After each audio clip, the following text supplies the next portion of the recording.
मुख्यमंत्री राहिलेल्या वसंतदादा पाटील यांच्या अजून एक नासून आता राजकारणात. मी असं म्हणते याचं कारण म्हणजे आरक्षण सोडत झाल्यानंतर खासदार असणाऱ्या विशाल पाटील यांच्या पत्नी पूजा पाटील या मैदानात उतरल्यात. जिल्हा परिषदेच्या अध्यक्षपदासाठी तयारी सुरू असल्याचं सांगण्यात येते. नेमकं काय घडलंय? नुकताच भाजपात प्रवेश केलेल्या जयश्री पाटील यांचं यामुळे काही अडणार आहे का? त्यांचं राजकारण पुढे कसं असणार आहे? कसं राहिले वसंतदादा घराण्याचा इतिहास, त्यांचं राजकारण? पूजा पाटीलांचा जिल्हा परिषदेच्या अध्यक्ष पदासाठी जे काही प्रयत्न सुरू आहेत त्याची कारणं काय? चला या सगळ्याबद्दलच बोलूयात. नमस्कार, मी संजना कटुकट मध्ये स्वागत. वसंतदादा पाटील यांचं घराणं 70 वर्षांहून अधिक काळ राजकारणात आहे. मुख्यमंत्री पदांसह अन्य मंत्रिपद घरातल्या सदस्यांनी भूषवलेत. यापूर्वी स्वर्गीय वसंतदादा पाटील, श्रीमती शालिनी एपटे पाटील, स्वर्गीय प्रकाश बाबू पाटील, स्वर्गीय मदनभाऊ पाटील, माजी केंद्रीय राज्यमंत्री प्रतीक पाटील हे 5 सदस्य खासदार पदावर विराजमान होते. विशाल पाटील यांच्या रूपानं नुकताच झालेल्या लोकसभा निवडणुकीत या घराण्यात 6वं खासदारपद मिळालं. महायुती आणि महाविकास आघाडी अशा दोन्ही महाशक्तींच्या नाकावर टिचून विजयी झालेले सांगलीचे खासदार अशी ओळख विशाल पाटलांनी कमवली. विशाल पाटील ज्या सांगली लोकसभा क्षेत्रातून निवडून आले त्या 6 विधानसभा मतदारसंघात सांगली, मिरज, तासगाव, कोटे महाकाळ, आटपाडी, खानापूर, जत आणि पलूस कडेगाव. महाविकास आघाडीच्या सर्वच नेत्यांनी विशाल पाटलांना साथ दिली असं सांगण्यात येतं. म्हणजे त्यावेळी चर्चा झाली. यानंतर त्यांनी सोशल मीडियावर एक पोस्ट टाकली होती जेव्हा ते खासदार म्हणून निवडून आले.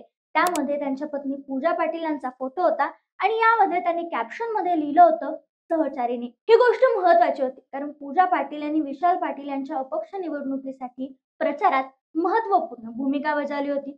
त्यांनी मी सक्षमा या संघटनेच्या माध्यमातून अनेक सामाजिक कार्यक्रम आयोजित केले. लोकसभेच्या निवडणुकीच्या वेळीही हळद कुंकू कार्यक्रम असो, पैठणी समारंभ असो किंवा इतर कार्यक्रम असो, पूजा पाटील यांनी मतदारसंघातील महिलांना एकत्र करून विशाल पाटील यांच्या प्रचारासाठी सभा घेतल्या. एका सभेत बोलताना पूजा पाटील असंही म्हणाल्या होत्या, जेव्हा जनता निवडणूक हातात घेते तेव्हा बदल निश्चित घडतो आणि हा बदल येत्या काळात सिद्ध होणार आहे. प्रचारात पूजा पाटील यांनी पती विशाल पाटील यांच्या बरोबरीनं किंवा कधी कधी त्यापेक्षा आधीच काम केलं. प्रत्येक गावातील सरपंचाशी त्यांनी गाठीभेटी घेतल्या. यावेळी विशाल पाटील यांचं कुटुंब प्रचारात होतं. कुटुंबातील भाऊ प्रतीक पाटील, आई शैलजा पाटील, वहिनी ऐश्वर्या पाटील आणि ज्येष्ठ पाटील देखील मैदानात आल्या होत्या. या सगळ्यामुळे पाटील घराण्याचं एकत्र येणं ही महत्वाची बाब होती. मात्र या सर्व कामगिरीत पूजा पाटील यांचं कार्य प्रचारात विशेष महत्वाचं ठरलं. त्यावेळी ही सर्व कामगिरी विशाल पाटील यांच्या प्रचारासाठी झाली होती असं म्हणता येईल. पण आता सांगलीतील आरक्षण जाहीर झाल्यानंतर जिल्हा परिषदेच्या निवडणुकीकडे सगळ्यांचं लक्ष लागले. प्रभागाचं आरक्षण निश्चित झाल्यानंतर तयारी जोरात सुरू झाली आहे. कारण जिल्हा परिषदेच्या अध्यक्षपदासाठी महिलांसाठी खुला वर्ग राखीव आहे. याच अनुषंगानं विशाल पाटील यांच्या पत्नी पूजा पाटील यांनी पुन्हा मतदारसंघातील दौरे वाढवलेत.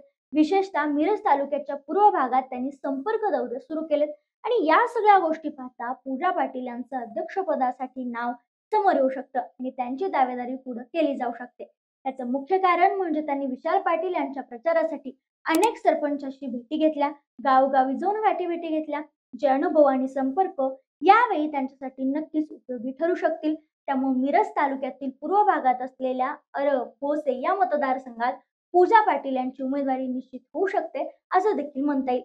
पूजा पाटील यांची मी सक्षमा नावाची एक संस्था आहे, ज्याद्वारे त्या वेगवेगळ्या सामाजिक आणि महिला उपयोगी कार्यक्रम आयोजित करत असतात.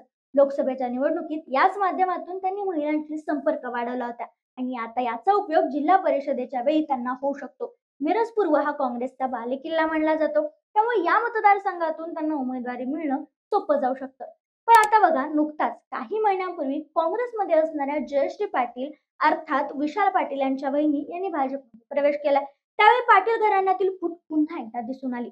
आता मी फूट का म्हणते, याला राजकारणाची पूर्वकथा आहे. पूर्वी काँग्रेस पक्षानं विधानसभा निवडणुकीच्या पार्श्वभूमीवर म्हणजे 2024 ला पृथ्वीराज पाटील यांना उमेदवारी जाहीर केली आणि जयश्री पाटील या इच्छुक असतानाही त्यांना तिकीट मिळालं नाही. मग त्यांनी बंडखोरी केली, त्यांनी अपक्ष म्हणून उमेदवारी निवडली. त्या निवडून आल्या नाहीत, मात्र म्हणजे त्यांचा पराभव झाला. पण या सगळ्यात पृथ्वीराज पाटील यांना उमेदवारी देण्यामागं विशाल पाटील यांचा हात असल्याचा समज मदन पाटीलांचा झाला. मदन पाटील हे जयश्री पाटील यांचे पती आणि याच नाराजीवर जयश्री पाटील यांनी अर्ज दाखल केला, पण त्यांचा पराभव झाला आणि नंतर त्यांनी नुकताच भाजपमध्ये प्रवेश केला. आता येणाऱ्या महापालिका निवडणुकीत महत्वाचे मुद्दे आहेत ते म्हणजे मिरज कुपवाड या भागात मदनभाऊ गटाची ताकद मोठी असून त्यांचा कार्यकर्ता वर्ग सुद्धा मोठा आहे. भाजपचा वर्चस्व टिकवण्यासाठी जयश्री पाटील यांच्या प्रवेशासाठी भाजपनं प्रयत्नही केले. दुसरीकडे जिल्हा परिषदेच्या निवडणुकीसाठी विशाल पाटील यांच्या पत्नी पूजा पाटील ही सक्रिय झाल्यात. आता पाहायचं असेल तर जयश्री पाटील यांनी जिल्हा परिषदेच्या निवडणुकीत प्रवेश केला किंवा भाजपच्या एखाद्या उमेदवाराला मदत करायची ठरवली तर त्या कोणत्या पद्धतीने मदत करतील. मग पूजा पाटलांची उमेदवारी किंवा जे काही प्रयत्न चालू आहेत त्याच्यात खंडणी पडेल का? किंवा त्यांचं जे प्रयत्न ज्या अनुषंगानं सुरू आहेत ते पूर्ण होणार की नाही हे पाहणं महत्वाचं आहे.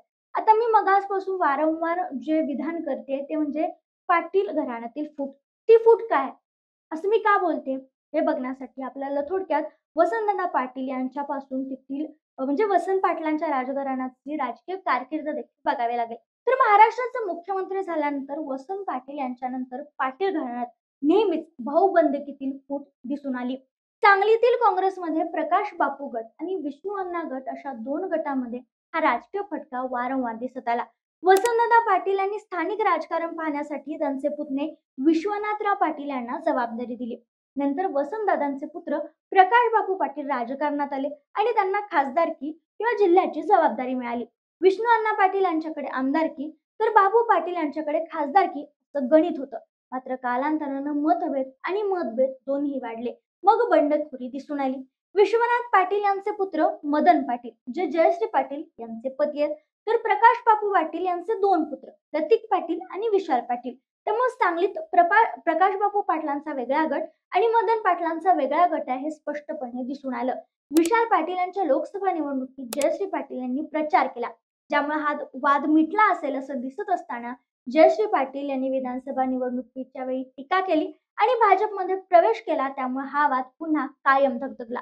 आता पूजा पाटील मैदानात उतरल्यामुळे भाजपकडून काही हालचाली होतील का यासाठी जयश्री पाटलांचा उपयोग करण्यात येईल का हे पाहणं महत्वाचं आहे. तर तुम्हाला काय वाटतं? येणाऱ्या स्थानिक स्वराज्य संस्थेच्या निवडणुकीत पाटील घराण्यातील ही भाऊबंदकीची फूट आहे ती दिसून येईल का?